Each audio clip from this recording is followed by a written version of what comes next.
Hello, everybody. It's Liam. I'm Michelle Herron. And I'm Heather Hawley. We're the host of Crime Over Wine Weekly, a brand new show keeping you up to date on the latest news in the true crime world. Every Sunday, we'll share our take on the cases that are making headlines because we know you want to know as soon as we do. You can find your new true crime and wine obsession now, wherever you get your podcasts.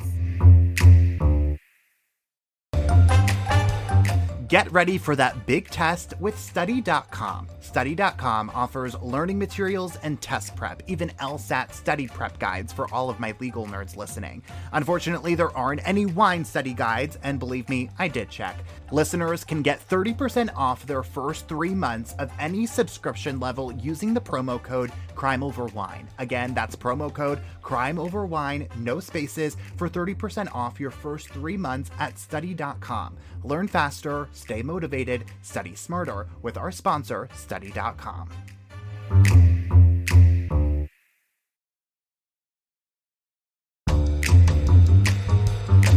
Hello, everybody, and welcome to this week's episode of Crime Over Wine, the only podcast with head-scratching true crime stories that are just better over a bottle of wine. I'm your host, Liam Collins, and this week we are picking things right where we left you all last week. And I hope we're still friends after I low-key did you all dirty last week, but we ended with a major cliffhanger in the disappearance of Johnny Gosch, a 12-year-old little boy who went missing on a paper route in West Des Moines, Iowa in 1982. So if you haven't listened to last week's episode, stop this episode right now and go back to listen to last week's episode. Otherwise, you will be totally lost. But if you're all caught up, let me remind you where we left off. When last week's episode ended, someone had just come forward with critical information about what had happened to Johnny, and he claimed to be directly involved in his kidnapping. And y'all, I wish I could tell you that that was the most unbelievable twist that happened in this case, but it's not even close. So let's dive right back in. Episode 61, part 2 of Crime Over Wine continues right now with some wine.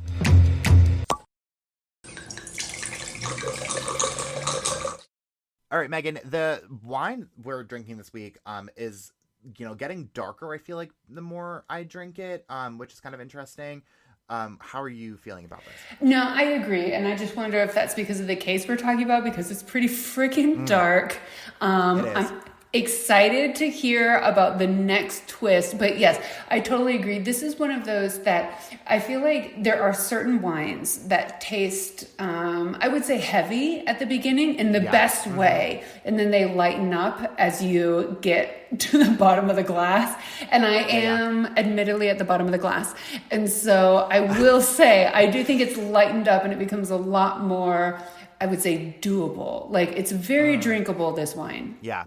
Yeah, no, I'm getting, it's actually, like, it's sticking with me in the back of the mouth quite a bit. Actually, like, we talked about that lingering finish, and it definitely has lingered more so than I expected it to. But it's like a thick, because it's a much darker red, but it's hanging on. The finish is hanging on a lot. It's a lot more than I expected.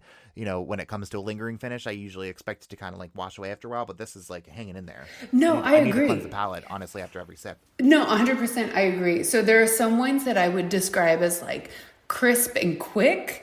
And I would not describe this one. This is a lingering, this is a heavy and like the best way possible. Like, you can drink it every 5 minutes and you're good to go. Yeah. Well, and so, like, again, talking about the tannins that we're talking about, that is the tannins. That's like what the tannins is just going to coat the mouth, and that's how it's going to stick around. And you're going to, that's kind of when you get a little bit more of that thickness, a little bit more of that intensity.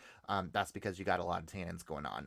And so there you go. And that's exactly how I would describe it. Like, it coats the mouth. So it's very tannin forward. Yeah. There you go. Excellent. Well, Megan, as much as I love talking about wine, there's so much more to talk about here. We just need to move on, I think. And Megan, are you ready to hear about this guy? Because this is when things really start turning east. Oh my gosh. Okay, I really am getting to the bottom of this glass, and I think I'm going to need it. Oh, you're going to need another bottle, my friend. Okay, perfect. So, I'll take that too. So the man that we're talking about, Megan, his name was Paul Bonacci, and he was 23 years old when he came forward. Paul at the time was in jail serving time for child molestation, and during conversations he had with his lawyer, he admitted to playing a part in Johnny's kidnapping. Here's what happened, Megan. Paul claimed to be a victim of child sex abuse himself and claimed to have been sold into a child sex ring. A while into this horrific experience, Paul said he met a boy named Mike at a park outside of Omaha when he was just 15.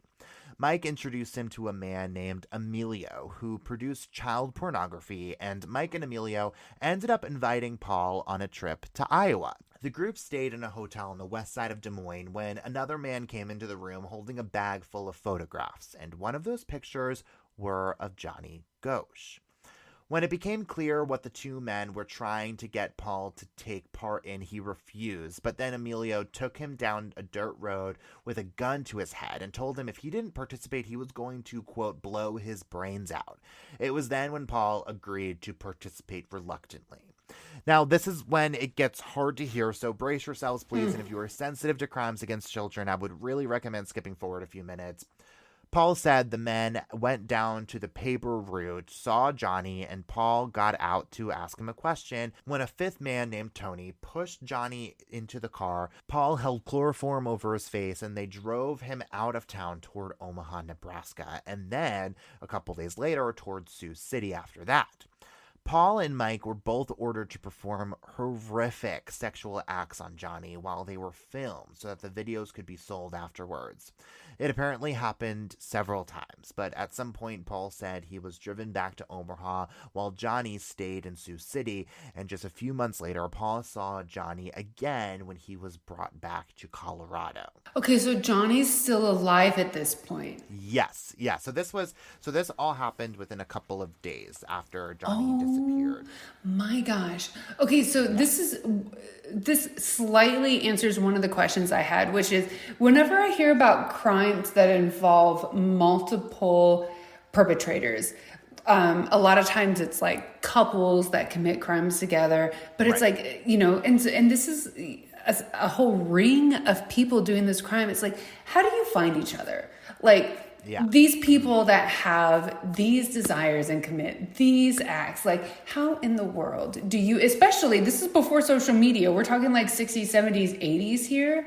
Right. Like literally, how do you find that there are people who have these same inklings? I don't know. Like, oh babe, this is so bad. Yeah, no, it again gets even worse. But like and what kind of makes me think about like that question, Megan, is like it's how Paul got involved in all this, and it just seems like a lot of times anyways, from what I've kind of understanding about this whole situation, again, not an expert by any means, but it seems like it's like a lot of these people started off as victims themselves, and like this is all they knew, and so then they like graduated, for lack of better words, into a perpetrator, and it just is like it's they did it to stay alive, and then at some point it just kind of became a part of their life, and they're more entrenched in it than they would want to be, or maybe they wanted to be to begin with, and now like they're stuck. Oh yeah, well, and that's the thing, and it's because I've seen other documentaries in terms of other rings and stuff, and it's like, and you kind of shut yourself down to kind of what you're bringing people into. And it's just a survival mode at that point, which I totally understand. Like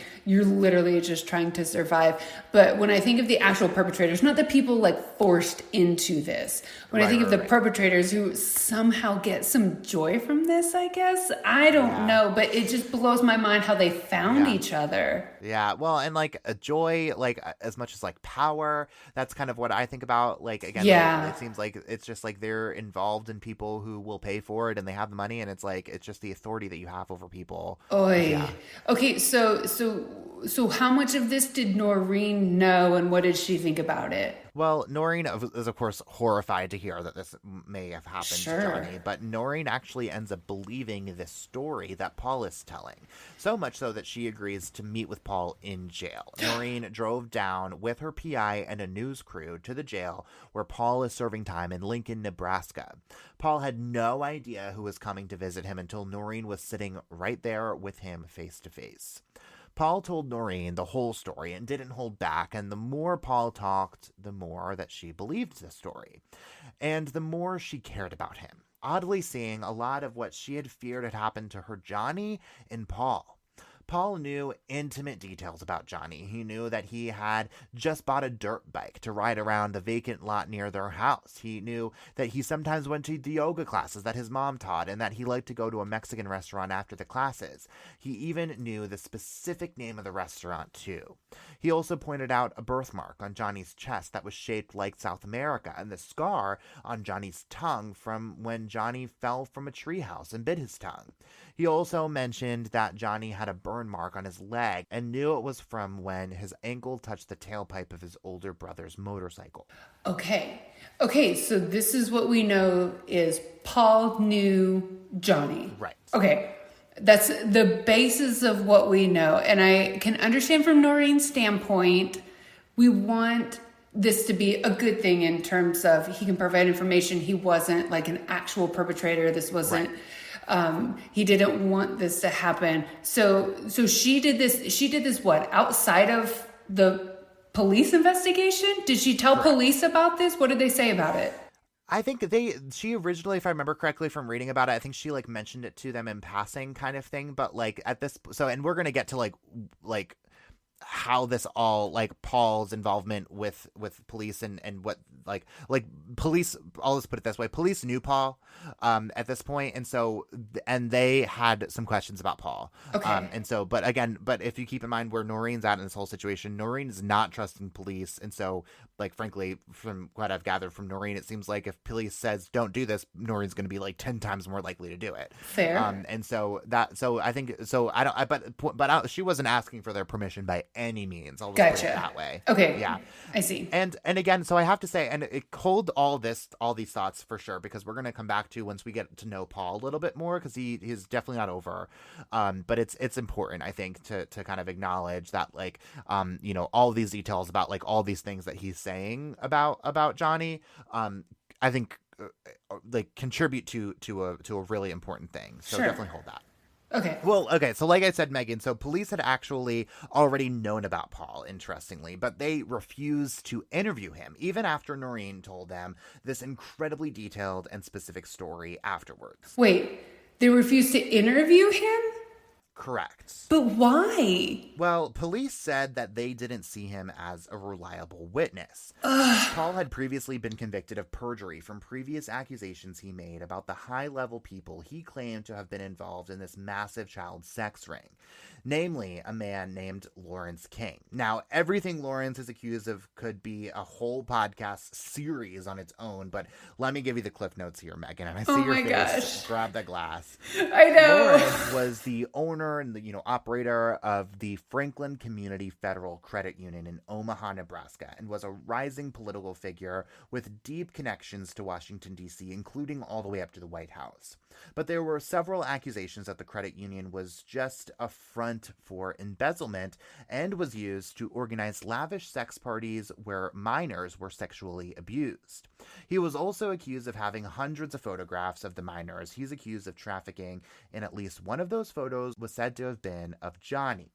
Now, the accusations against Lawrence were found to be baseless by several grand juries, and as a result, Lawrence's accusers, including Paul, were indicted for perjury. But in 1991, the same year Paul Bonecci came forward to his attorney about his involvement in Johnny's kidnapping, Lawrence pled guilty to assisting in embezzling more than $39 million through the credit union. He was sentenced to 15 years in prison, and the credit union was in turn shut down. Stop. Okay. Multiple things. I was going to say two things running through my mind. Multiple things running through my mind right now. So something that, and I don't know if you address it, maybe not, but in this time, I'm also thinking satanic panic, right? Oh, yeah. So this is when we're talking about, daycare, child sex rings, and it's just right. 100% not true. Like, is this just crazy embellished stories about high-level people in the community? But then the second thought, which is he was convicted of embezzling $39 million, which in today's money, I do not do math. I do not know what we're going to times by, but let's just say that's $100 million for funsies. Sure. That is quite the crime when you're in charge of this credit union. Like, so in my mind, it's one thing to commit the crime kind of against the credit union using the credit union's resources, but then to be in charge of it and use it to benefit yourself.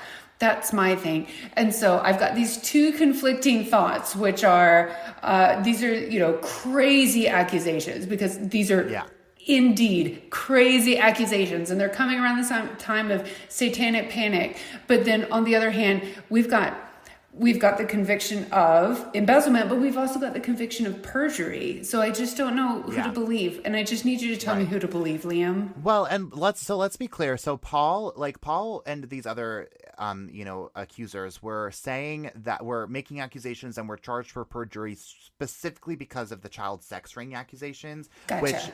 which Lawrence was completely exonerated for, or in fact, he wasn't even exonerated. He was just never charged with it. Fair. So there's that much. But then I also go to the point of like the original accusation was that he was using this money to embezzle, but then also using that embezzlement money to run this child sex ring, which those two things, frankly, in my opinion, need to be mutually exclusive. Otherwise, what are you embezzling money for? Right. And so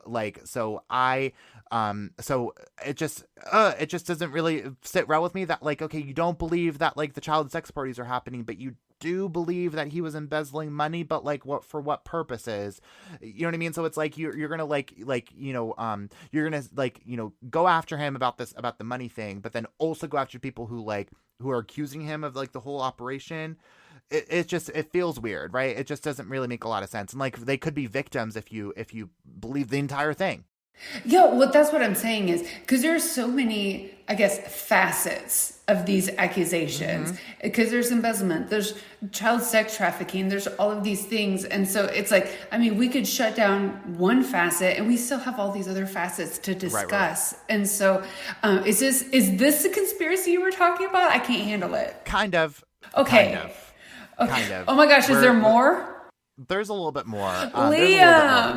This was definitely the big nugget when it come down to the, gotcha. to the conspiracy part of it. But going back to again, he's a high ranking, he was described as a rising star within a political party. I won't name which political party because I don't want to go there. But look it up for yourself. But point being is that so he was connected, and so it's how much do I actually want to put stock into this?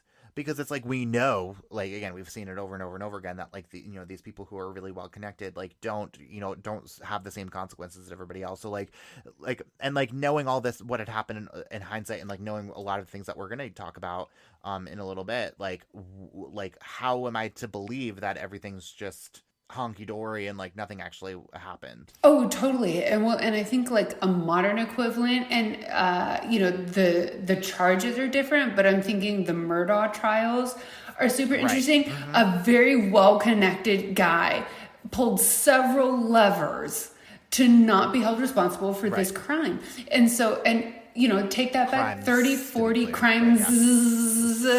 I'm a bumblebee over here. I'm obsessed with the Murdaughs. I know. I love it. So you take that back 30, 40 years when there's less accountability and there's more kind of deference for authority. And it's easier to hide. Exactly. Right. And so it's just literally, who do you believe? Yeah. Well, and also I go back to if Johnny's really involved in this in some way, tied to all this, going back to Noreen, right? Where now it started off as let's take on our local police chief and because he's up to weird stuff. Now all of a sudden you're getting involved in the White House and that kind of stuff. This is some high level stuff, and it's you're just a mom. You should nobody asked for this. A grieving mom too. So it's right. Yeah. So yes, you're a mom and you're just this small town mom. But then on the other hand, it's and so now you're grieving, you're trying to grieve what is probably the loss of your son, but then also hold out the hope that he's coming back. And then you hear all these stories about what could be him. Right. Potentially take a phone call that might be him. And so you're dealing with all of these emotions, and you're trying to take on the entire freaking system. Yeah. Right. I can't. Right. This woman. Yeah. Well, Paul had finally felt enough justification to come forward about what he had been through, but police continued to refuse to interview him because they didn't think whatever he said, would be able to be used credibly in court because he had previously been convicted for lying under oath. But to Noreen, knowing the truth seemed to be enough.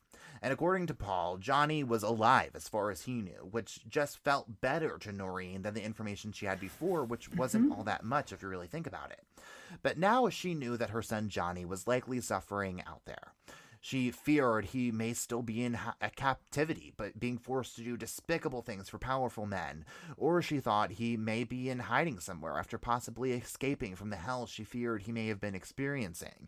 It felt like every time she got new answers, those answers just led to even more questions. And for even more years, after the years that it took for Noreen to get to that point, she found herself just forcing herself to come to terms with the situation. There was nothing she could do about it. And by March 18th, 1997, she had been moving her life into a new direction. She had divorced from Johnny's father, when their new reality just wasn't conducive to them staying together, right? It was just too stressful and just too painful. So she moved into her own apartment, living on her own, and 15 years after Johnny went missing, she had moved away from the home where the front porch light always stayed on just for Johnny. And in the middle of that night, Noreen was fast asleep, which rarely happened for her at this point in her life. That's when she was awakened to a knock at the door. She was terrified. By this point, her life was so public that she had been the victim of several ill-intended pranks and some straight-up threats, too. She looked through the peephole of her door to see two men, and one looked kind of familiar, but she couldn't really put her finger on, where exactly she knew him. So she called out, "Who is it?" And one man replied, "It's me, Mom. It's Johnny." Crime Over Wine is proud to support Emancipet. Today, there are over 60 million beloved pets across the country whose families cannot access or afford veterinary care. With your help, Emancipet is changing that. Emancipet is a nonprofit that offers low-cost vet care for those who need it most. They rely on donations to keep their costs low for pet families across the country. You can support Emancipet's mission at emancipet.org. It had been almost 15 years at this point since Johnny went missing. He would have been 27 years old, but Noreen knew the second that familiar-looking man responded back saying that he was Johnny, that it was indeed her little boy.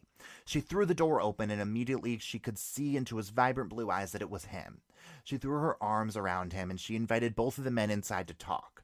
She told herself over and over again that this must be another one of her empty dreams, but this one just felt so real. She was so sure that this was her son truly standing right in front of her. Plus, every other dream for the last 15 years was of Johnny as the 12-year-old boy she remembered him as. This was him as the full-grown man she would expect him to be today. To prove it was him, Johnny opened his shirt to show off the birthmark shaped like South America on his chest. She didn't know the other man, and he didn't say much, but throughout the entire conversation, Johnny occasionally traded a glance with the man, clearly looking for his approval about what he could or couldn't say. Johnny looked to the man when Noreen asked him where he had been living, and the man just shook his head, clearly signaling to Johnny that he shouldn't tell her. Johnny did tell Noreen about how he was pulled from the street, lost consciousness, and woke up bound and gagged. The next parts of the story gave so much credence to what Paul had told Noreen about Johnny's disappearance 6 years prior in that jail in Omaha. Johnny said he woke up and Paul told him to do what they asked him to do and that he would be okay. He said he was locked in a basement for days until a man came to buy him from his kidnappers. From there, he traveled across the country being used to sexually compromise businessmen and high-profile politicians. Years later, he managed to escape, assumed a new identity, and he has been in hiding ever since. He said he wanted to come home, but he knew that doing so would put himself and Noreen in danger. And so he just stayed away until now when the time was right. He was only there for an hour or two, according to Noreen, but over and over again he assured her that if anyone found out that he had been in the apartment, that she would be killed. She offered to call her private investigator, but that visibly terrified him, so she backed down from that suggestion. Once he said he needed to go, he told his mother that the only way he was going to be safe was if his kidnappers were arrested and brought to justice. All of them.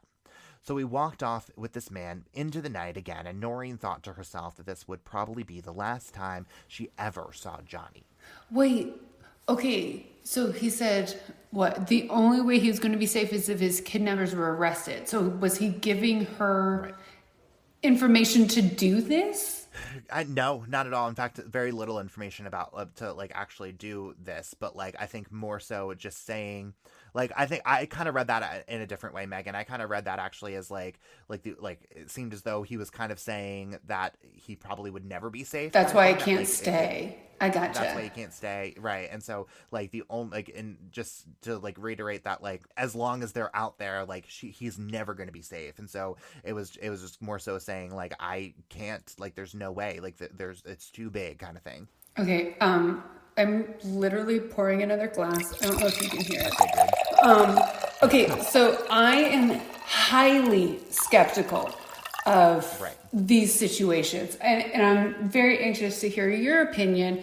I think the vast majority are people who they don't have, I don't know, common empathy towards people and what they're going through. And they think it's funny and it's something that they can tell their friends. And that's why, you said he was like, oh, he was visibly upset at this suggestion. Yeah. Well, that's because he was about to get found out that he wasn't the real guy. Sure. I am always skeptical of these experiences. What do you think?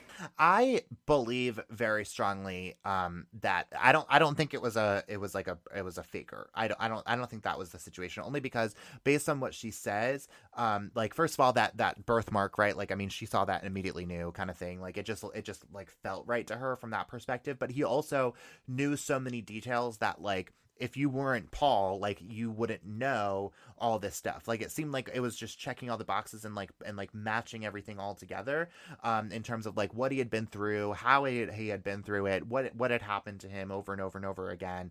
And so it just seemed like the stories kind of mashed together. And so if this was just like some strange man, who was taking advantage of a poor woman's situation, then like that took a lot of effort to do. And like, but then at the same time, how did he know all this stuff too? Okay, fair. And so when it came to the conversation she had with Paul, you said, I'm trying to remember, did she go to the police about it? Did she divulge that information? Was this ever publicly released? Was the birthmark? I mean, you can and sure. This is, I'm just such a skeptic in terms of this stuff. I mean, you can create what looks like a birthmark on your body. Like, was this information ever publicly released? That's my question.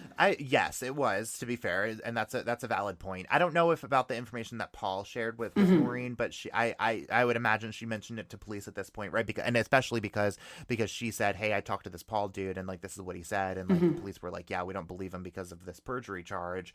And so there's that much. But I could see what you're talking about the possibility of like, making up the birthmark, or piecing together this whole information. But then why? Like, that's kind of my question. And like, why would anyone do that? Like, why would anybody, like, call in the middle of the day and pretend to be Johnny if they weren't, if indeed that wasn't Johnny? I mean, fair, but and I'm with you, like, but the other side of that coin, which I feel like it carries the exact same weight, is the odds of it actually being Johnny. And he comes for a few hours and it's actually him, and he divulges all of this information. I mean, it's the odds. That's what I'm saying. That's insane. Because how did he find her? Right. That was the other thing. That was the thing that like made me believe that, like, how the heck is this even possible? Because she moved, right? Like, and so like how is he gonna, unless these people were like that connected that he was able to like figure it out, or like they like maybe he like the people that were holding him hostage were able to I guess get a hold of a phone book. Hold it over him.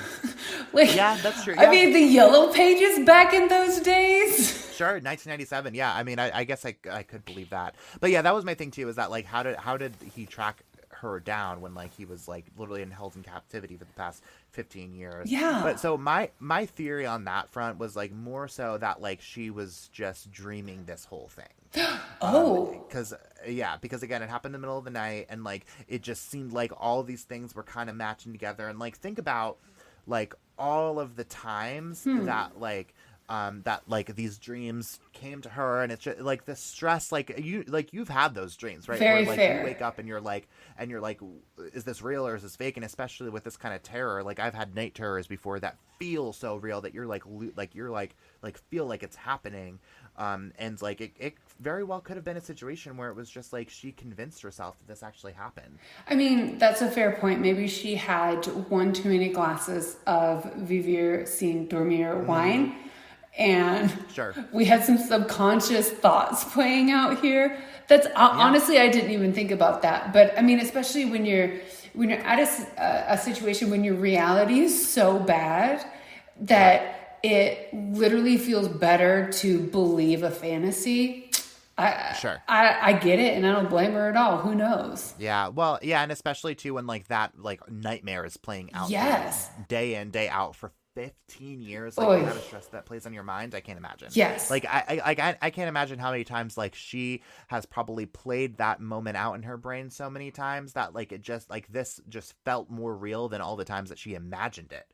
So like maybe that was just why, that it was like it just felt better, you know, than the other times. Which again, that's a total theory. Like she's very much so as adamant that this was him. So like, you know, I put as much stake into that as possible. That like if she says it was him, then like let's believe it was him. And like like believing a dream doesn't really do us much good, right, in the long run in terms of finding Johnny. No, I mean, from an investigation standpoint, it doesn't do us any good, but honestly, from an emotional standpoint for her, if that's what needs to happen, then go off, queen. Like, believe it. I'm with you. Yeah. Okay, so she has all of this. So this whole experience, what did she do with it? What did she do with that information? Well, she actually held onto it for a few days, Megan. She thought about going to the police right away, but her faith in law enforcement was pretty much gone at this point. It died a long time ago. Yeah. And she even theorized that someone in the department may be connected somehow to Johnny's kidnapping. Eventually, she did share the story with her PI, Johnny's father, and to some investigators who she trusted more than others, but it was clear that most people just didn't believe her. I mean, as a mother, how could she have her little boy breathing the same air as her and let him go? Johnny's father even cast some doubt publicly over whether the story was legit or not. Even today, investigators assigned to the case won't come out and say one way or the other whether they think the story was true. I mean, but like also, how do you even verify that sort of thing anyways? Okay, wait, so his father, and we're talking about the story of Johnny coming with his, whatever it is, his handler or whatever. He's casting doubt on that story? Yes, correct. Yeah, John says that and like, to be clear, it was the same kind of like, you know, like answer, non-answer of like, we're not sure, like, you know, and like he definitely, like, based on what I read about it, it seemed like he was definitely leaning more on the side of like that this didn't actually happen. So yeah, so that's kind of the, you know, how it's being received. You know, I think that's really interesting because he saw her in her best and her worst lights, and he can kind of make that composite of what he thinks probably the end result is. I would be really interested in hearing more about what he, kind of like his view of A, everything that happened, and B, Noreen's response to it. Because there is... I mean, coping mechanisms are real, my friend. It's like, I have coping mechanisms for my life, and I don't have a missing child for 15 years. Yeah, no, so true. Yeah, and so it's like, what is our psychology doing to us just so we can survive our day-to-day? And he might have some really interesting insights. That's all I'm saying is I'd be interested in how he, as an objective, like, outside party, viewed everything that was going on and her responses to it. Yeah. Well, and again, so they had divorce, you know, I would imagine in large part due to what they were going through with Johnny. And so I don't know how ugly that divorce ended up being, or if it was ugly at all, or if they just like went their separate ways kind of thing. And so I would be curious to know if you know, like how their relationship was, because if it's like ugly, like I don't really believe a word that John says, in my opinion. But if it's you know, pretty amicable, like maybe there is some, you know, weight to that to a certain extent. Very fair. Good point. Well, that was the last that Noreen would ever see of Johnny, if that did indeed happen. And after that story went public, the horror only continued, and the odd circumstances only got worse. In September of 2006, Noreen found an envelope on her doorstep with 3 photos inside. The photos were of several boys who were tied up, and one looked just like Johnny. Now, police determined that the photos were tied back to a group of friends in Florida who were playing a really cruel prank, but Noreen isn't so convinced. She finds that much so hard to believe because the picture that she thought to be Johnny was just too identical to her little boy. Here, Megan, I'm going to show you the picture. Okay. You kind of tell me for yourself what you think. This is the picture that she gets. Mm-hmm. So odd. There's a cat in the background. I don't really. That's what I was going to say. An adorable pet in the background. Right, and like he seems pretty well kept. Well, so that's what I was going to say is if somebody were to tell me this were like very creepily posed, I'd believe it because there's no, in my opinion, I don't see fear in the eyes. I see truly a pose of, and so for everybody listening, it's, again, I'm not a mother. I'd say this kid's probably like 12, 13-ish, blonde hair. Yeah, 14, somewhere around there, yeah. Yeah, so his arms are tied behind his back, his legs are bound, he's got a gag in his mouth, and he's kind of got his head cocked to the side, and he's just looking at the camera. But again, like I said, I don't see a whole lot of like fear or angst on the face. Emotion. Yeah, it's a very interesting picture. And so you're saying that Noreen says that this is Johnny. Yeah, she says that it looks just like him. And so this is also the a picture of Johnny, just so we can get it kind of for yourself. This was him right before he went missing. Oof. I mean, it's tough because little blonde babies look all the same, right? Yeah. Like, well, and here's another one too, just so we can get a good feel for it. It does look like him. That's what I was gonna say. Now that picture for everybody listening at home, we've got. I mean, he's probably like whatever, 5'4", blonde hair. I mean, just your very stereotypical. We've got an Adidas shirt, all the things. I mean, everything you would assume. But okay, I mean. Yeah. Well, and we're going to put all these pictures on our social media pages too, so everyone can go check those out and kind of see it for yourself. But I mean, it does look kind of like Johnny, like a couple years older, but to that point though, like it just doesn't feel right. So this is my thing. If this is supposed to be from multiple years after he was abducted, he looks very well kept. Right. You know, he's been showered and trimmed and all of these things. It's super interesting. Yeah, but then also too, I mean, like, not to get too graphic into this, Megan, but like he was used, like, if you think about what he was done for, like, you know, if he was like dirty and stuff like that, probably wouldn't sell well, unfortunately, for these, you know, for the perverts that we're talking about here. Mm-hmm. And so it doesn't necessarily surprise me that he is like this well cleaned, I suppose. Mm-hmm. Like it's good knowing how he was used. I mean, and that's a great point. And I will say that so I love talking about like first impressions and essentially what are called mental heuristics, and that is just the shortcuts that the brain takes in terms of first impressions. And one of those is the brain loves to find patterns in things. Right. And so when we see somebody so me personally, I'm a twin. I'm an identical twin. And so people see me and they think they're seeing somebody else.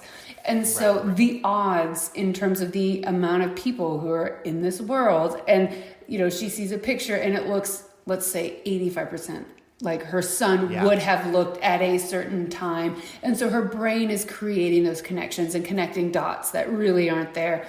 And that's my first impression from a psychology standpoint, of which I am not a major and truly just love reading articles about. But, and it's that's what I'm wondering is like, I see based on the pictures, I totally see what you're saying, but I also understand how the brain works and how when we want to create connections, they just that's kind of all of a sudden appear. Yeah, well, and I also have to imagine, too, because of all these situations that have happened that seem too good to be true, like, I'm wondering, like, how many times she's gotten these weird envelopes. Right? That, like, you know, that maybe seemed less believable. So, like, maybe this just seemed more believable than the rest of them. Like, seemed to be the most believable envelope that she got to the house. Like, that phone call seemed to be the most believable phone call that she had received. You know, that you know, the person who came to her or to her home seemed to be the most believable, person that came to her home throughout this whole process. And then also too, like, again, I go back to like the things that she's going through. Like, her brain is tired. It has to be at this point. And just like, it's possible it's just playing tricks on her at this point. And two, like, again, I have to kind of go back to like the hysterical mom, right? Like, that's how like, investigators have to be looking at her at this point. It's just like, someone who's just trying to make something out of anything. That's probably how they're looking at her. And so like, I kind of like, how much do you put into either of them? I don't know. Oh, totally. I mean, without like actual concrete evidence. I mean, you're right. Like, in a traumatized brain, I would say the most believable, there's just the line gets blurred between the most believable and actually believable. Right. Because this brain just wants the relief of the stress of, is my child still alive? Is my child dead? Let's find an answer. And so it's like, oh, well, it's obviously more enjoyable to believe that they're alive, even if they've had this horrible existence up until this point. At least they're not dead. And so right. I 100% agree. It's like, maybe this is the most believable, which is still not an enjoyable existence to imagine, but it's still better than imagining that they're like not here anymore. Right. But so psychologically, I literally, first of all, cannot imagine what she's going through, but second of all, have no desire to pontificate on actually what's going on. I see where the connection could be made, but I also can see where there's a disconnect between, like, again, what are the odds? I mean, what are the odds in this case? How many years later? Is it the most believable, or do you just want it to be the most believable, right? I mean, it really could go either way. But, again, either way, investigators never gave this lead much credence once they got this call from this investigative agency in Florida. Today, Noreen still has her own personal investigation into Johnny's disappearance open for herself. She has named more than half a dozen alleged perpetrators or potential suspects, but none of them have been arrested today. Among those suspects are a man named Wilbur Millhouse, who in 1982 was high up working for the Des Moines Register, where Johnny delivered papers. Wilbur pleaded guilty in 1987 to sexually abusing teenage boys, but Noreen said that police did indeed check him out, but they were able to confirm that he was out of town the day that Johnny went missing. Today, investigators say they have found no link between Wilbur and Johnny's case, but are also not comfortable ruling him out completely. But he died in 2015, so any information that he may have had about Johnny died with him. Okay, so was he ever investigated, Millhouse? He was looked at as a suspect for a while, or a person of interest at the very least. But again, they never. So they looked into him enough to know that he had this alibi that he was out of town. Okay. But to that point, though, too, they specifically said they never ruled him out. And even to this day, say that they're not comfortable 100% saying that he wasn't involved, but definitely aren't willing to point the finger at him 100%. Okay, so refresh my memory. I know that Paul, because he was convicted of perjury, was not considered a reliable witness. You said they never interviewed him? Yep. Okay, so this is my thing. You've got Millhouse, you've got Paul. So whether or not they're reliable, if they've got information that can be validated, that you can pull from so that maybe you can believe other factors of the story, and even if you don't put them on the stand, but it leads you to these other things. The Paul never being interviewed / investigated is insane to me. Millhouse, again, for the time, 1987, in charge of a business. I mean, I'm not too surprised, not saying that it's right. Oh, not just the business that Paul, exactly. That Johnny Again, this is, if you were presenting this to me as like a movie script, I would, in 2024, I would tell you, Liam, this is too kind of like on the nose. Like, I would not believe this, because I'm having full faith in current day police departments, which might be unfounded, would say that, oh, there's too many plot holes here. But I don't know, back in the 1980s, I feel like this really did happen all the time. There was no sharing of jurisdiction information. There was actually like this kind of like headbutting between jurisdictions. And then there really was this hierarchy, and you had to, like, if information did not conveniently fit between the hierarchy, then it apparently didn't exist. And so it's like, we hear all of these stories. And so 100% believing in where all of this information is falling through the cracks. But on the other hand, it's just like, holy moly, really? Like this conspiracy? Yeah. I mean, you use the word conspiracy, and that's exactly what it is. Like it almost sounds too much. Like it is just too obvious. Right. Well, and it's either like the biggest conspiracy ever or the worst conspiracy ever. Right? It's Fair. It's either like this everyone's involved, or like everyone who isn't involved is just like too ridiculous to be doing their jobs, frankly, to allegedly be doing their jobs, right? And so it's like all these people, it's like this police chief who's just a freaking horrible human being, it sounds like.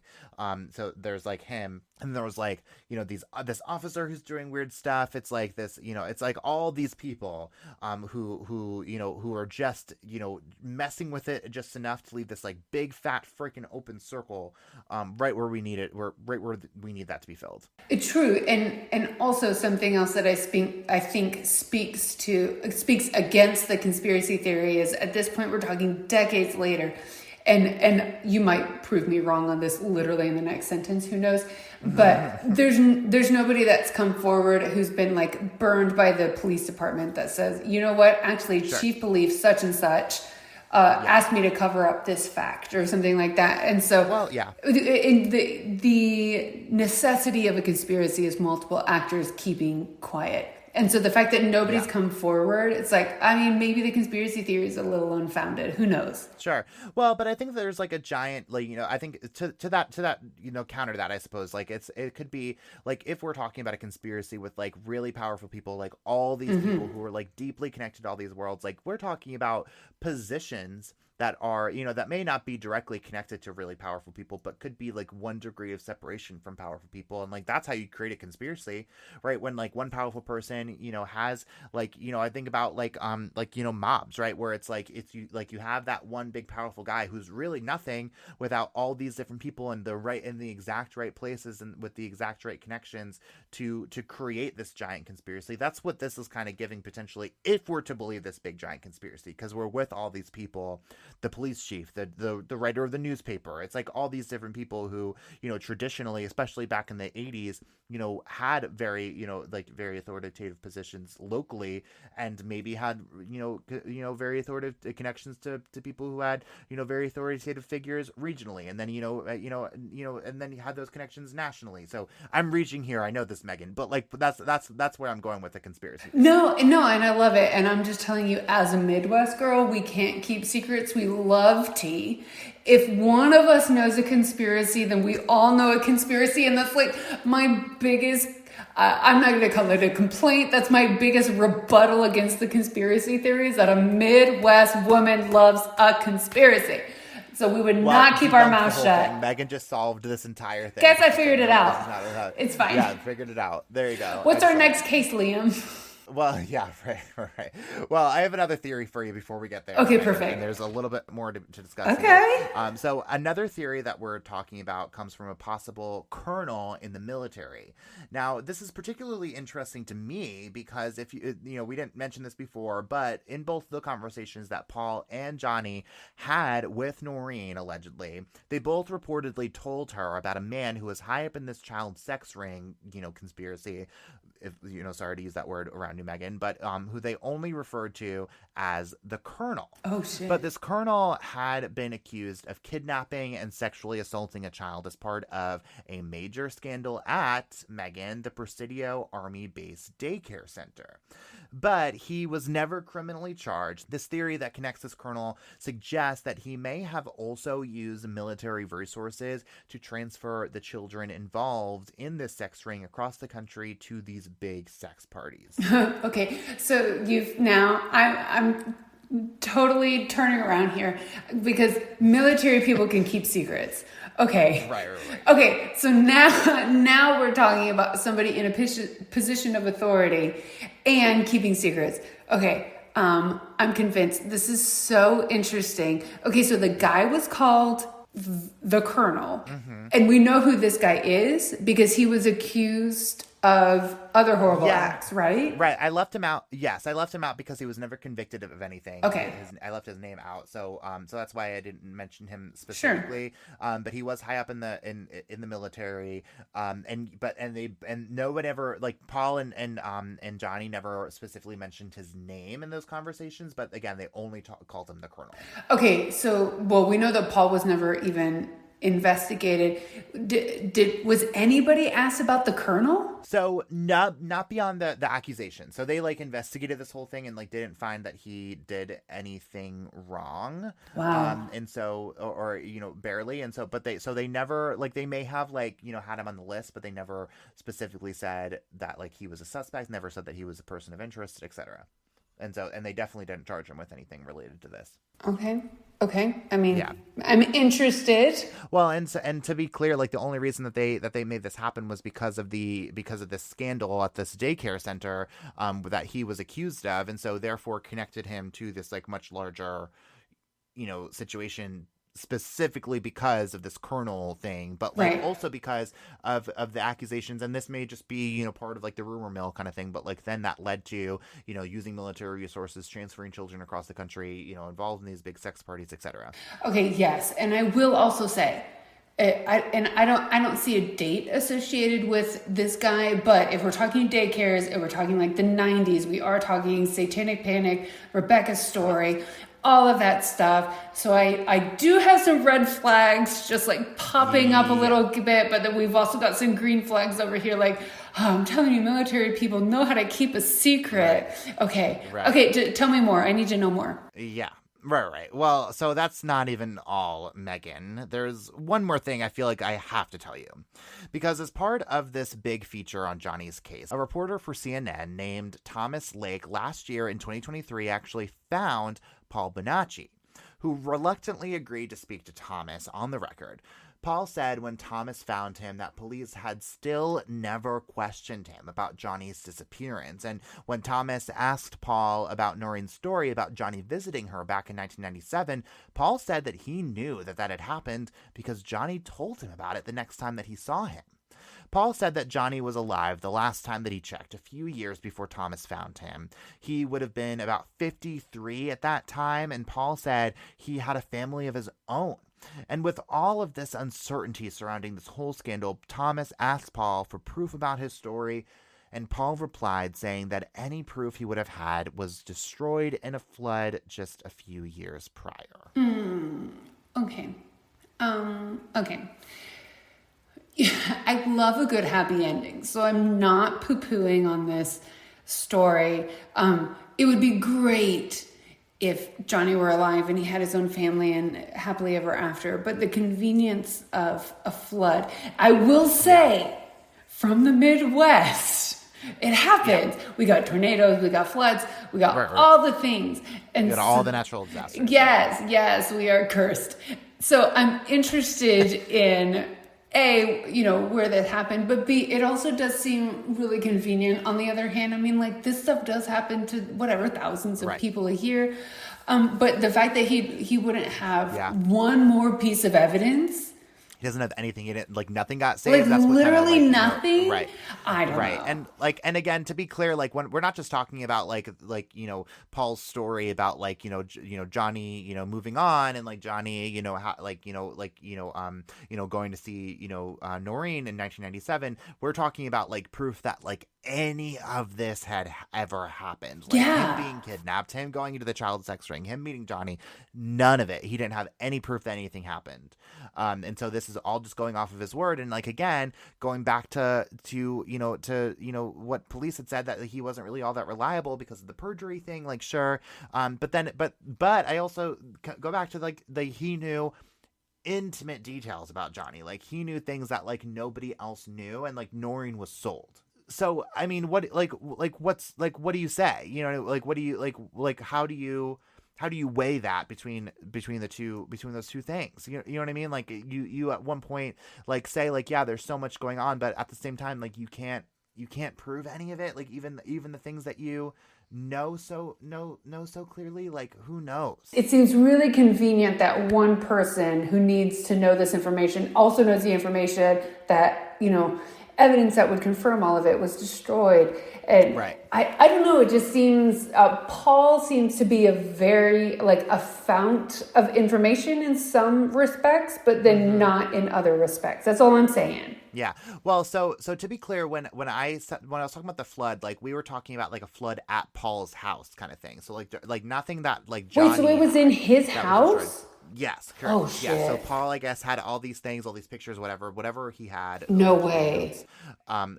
Everything was gone in Paul's house because of how unbelievable and because of how, you know, teetering we are on believing, you know, Paul or not believing Paul. Like, it seems like we should like the evidence would be a convenient thing to have, right, from this whole thing. And it's like Paul would be the person to be able to do that, right? Because Paul is the only person talking at this point. Paul seems to be the closest person to this whole thing at this point, and Paul doesn't have the stuff, you know. And on the other side of that coin too, right? Like, what if Paul is just at this point like not not in a place to to trust people, like some, like maybe the evidence didn't get destroyed, like maybe again, this is like going down a real long rabbit hole here, but like, hear me out. I wouldn't put it past Paul to make that up if he did.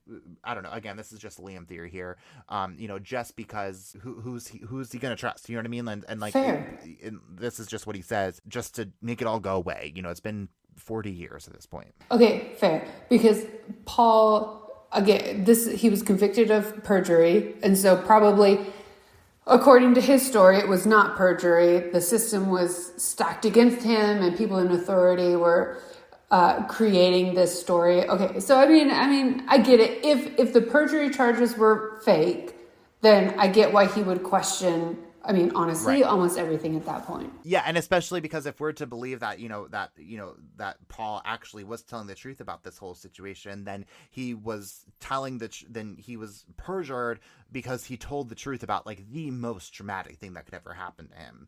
You know what I mean? And so it's like you can see how he can distrust people is the point. Well, and that's always the case. I feel like when you hear this is horrible and no judgment, but it's like, I feel like you always hear these cases of, they're questionable people, but they've seen behind the scenes. And it's just like, is that really how it always goes? It's never a trustworthy person, like an upstanding member of society who sees all this information. But honestly, when you think about it, probably not. And so Paul very well could be a witness to all of this and truly the person who could prove or disprove all of it. But I am curious as to what evidence, because if it's destroyed in a flood, then it's physical. And so it would be video, written? I'm just so curious as to what actual evidence there would be. Yeah. Pictures seem to be coming up a lot. Fair. In these cases, but I don't know. I can't imagine water destroying pictures that much. So I don't know. Yeah, so that's a good point though, and I don't know. Yeah, it feels so on the, like you said, it feels too on the nose that talk about how this investigation has had the worst luck from the very beginning, where it's John just happened to not want to to go on the paper route, and then it's all these people just assumed that everything was going to be okay and let Johnny go off on his way, and then it was all these people not right there, and then it was the police chief may have had some bad things going on, and then it was Noreen, no one really trusted Noreen, no one trusted Paul, all of these things over and over and over and over and over again, and it's and then a flood, you know what I mean? And so it's what, when is there has to be something out there that actually went right in this case, assuming that all this stuff really played out the way it did. No, 100%, and that's where Noreen's story, I feel it's almost to a certain extent you can believe incompetence in the police department. You can believe a little bit of coordination between him and some city officials, but it comes to a point where there's a line of like legitimate conspiracy that the average brain, not my brain, because I do love a conspiracy and I'm totally down for it, but I'm just saying the average brain in terms of public opinion and, bringing a case against it is probably going to tune out in terms of, like you were talking about. This feels too much like a movie. Exactly. Yeah. Like all of these plot holes, not believable. I'm down for it. I want to make that very clear. I'm totally down for it. But in terms of trying to like plead her case, at some point she's almost discrediting herself by all of the holes in the process. Yeah, no, that's fair. Yeah, no, that's totally fair. And it's easy. And like, again, I just feel bad for her even more if she's telling the truth of this whole thing, that like all these people just seem to just not believe her at all when she's, at the same time grieving her son. It's horrible. It's just very, it's just really hard. Totally. And to be clear, I think she believes that what she's saying is the truth. And I think the brain will do as much as it can to keep you from believing the worst case scenario. And this is what I think is happening, whether or not it's true or not. She thinks that there's a good reason to believe all of these things happened. And so I don't think that she is actively lying, but I also think the brain is really good at keeping us from envisioning and truly believing the worst case scenario. Yeah, no, that's fair. Well, as unbelievable as this whole story may sound, it was all way too real for Noreen. Today, she has become a tireless advocate for child victims of sexual abuse. She said she has spoken to more than 100 people who have suffered in the same way Paul and Johnny did. 6 of those said that they saw and knew Johnny while they were in captivity together, and even shared some of the same intense and intimate level of detail as Paul did to confirm that they were indeed also telling the truth. Paul told that reporter for CNN that Johnny knew his mother had been helping so many other people like him. He even sent some of them to her, knowing that she would be willing to help them. But he said he wasn't willing to come forward until he knew for sure it was safe, and he still doesn't feel like it is even today. More than anything, as Noreen said in that CNN story, Noreen just wants Johnny to know that she tried. She went on countless TV programs, demanded action from police, wrote to President Ronald Reagan to beg for help, and helped pass Iowa's Johnny Gosch bill in 1984, which ensures that police don't have to wait to start looking for missing children. It requires them to begin investigating right away when a minor is involved. And today, that law is the gold standard in states across the country. Her actions led directly to the creation of the National Center for Missing and Exploited Children, which provides a database for missing children and promotes advocacy work around the most vulnerable victims. And although he was the first boy on the milk carton, he wasn't the last.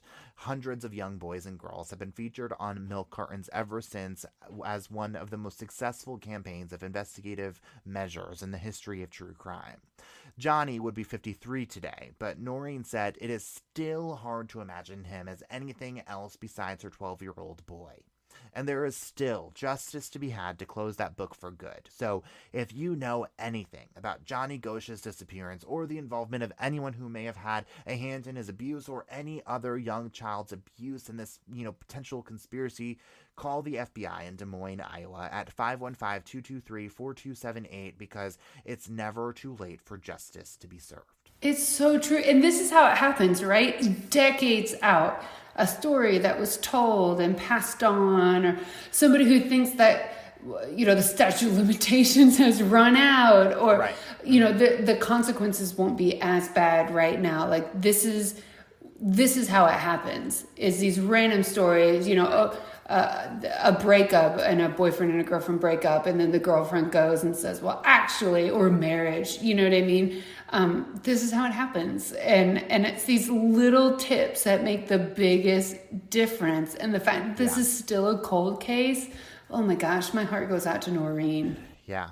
Right. Well, and like to that point too, right, where it happens when, that little detail seemed too little to talk about 100 years ago, but then you think about it today and you're like, you know what, maybe I will, because it just didn't feel right, but like I'd kind of push it off because it didn't really seem like it was that big of a deal. But that may have been the thing that that set things into a direction, help people make an arrest, help people find Johnny. And so that's why, it's so important to see something, say something. That's that's why it's so important that if you see a stranger walking a little too close to a woman on the street, call 911, right? Like, you know, again, like I'll do it. I would do it again. And so point being is that like it's you know, like you said, it's not, like we said before, it's never too late for justice. It's never too late to do this. And it's never too late for this to be turned into something like decently positive, right? Like I just listed all those things, and like I had to leave some out just for the record of like ways that Noreen like really like pushed and like think about all like how many children's lives have been saved potentially because of the Johnny Gosch bill that was signed into law, or you know, or because of the National Center for Missing and Exploited Children, which as far as I'm concerned is the freaking Lord's work. Yes. And so like thinking about this on the back end, I mean, this is, you know, it sucks, if that's the way that you want to put that word, that Johnny, that whatever happened to Johnny had to have happened to him for like all these, you know, amazing things to happen, but at least they did, you know? Oh yeah, at least something can come from it. Oh my gosh, 100%. And may we all have a little Noreen inside of us that makes the best and literally changes the world based on the worst thing that can happen to us. Right. Absolutely. Yeah, without a doubt.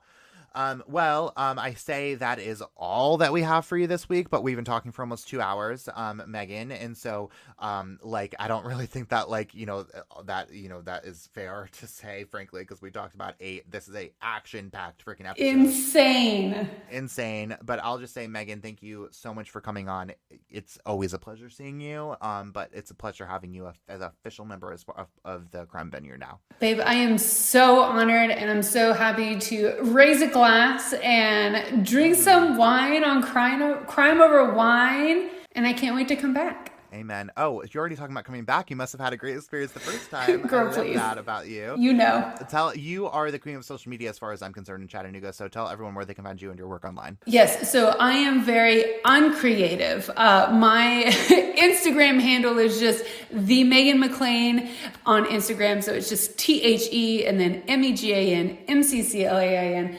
I am a business owner. I'm a real estate agent. I'm all the things. I like to share funny things because we've got so many other things going on in our lives, but thankfully it's not that our children have disappeared. So I am no Noreen, but I do just like to have a good time. So yeah, if you guys want some good stuff online, just go ahead and give me a follow. Yeah, I love that. And I think we all have have varying levels of Noreen in us. And I think I see a lot of Noreen in you also. Oh, girl. In terms of the persistence. So, oh, girl.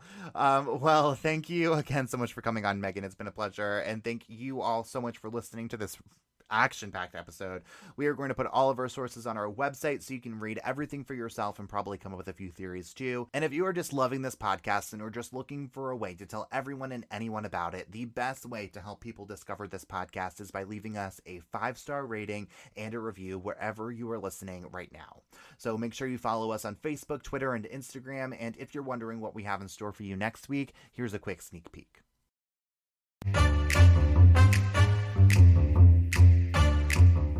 Hello, everybody. It's Liam. And I'm Alexita. Next week, I'm re-entering the Crime Vineyard with the story of the last man murdered on 9/11. What happened to Henryk Siwiak, and how close are we to finding that out? We'll tell you the latest on that case next Wine Wednesday on another episode of Crime Over Wine.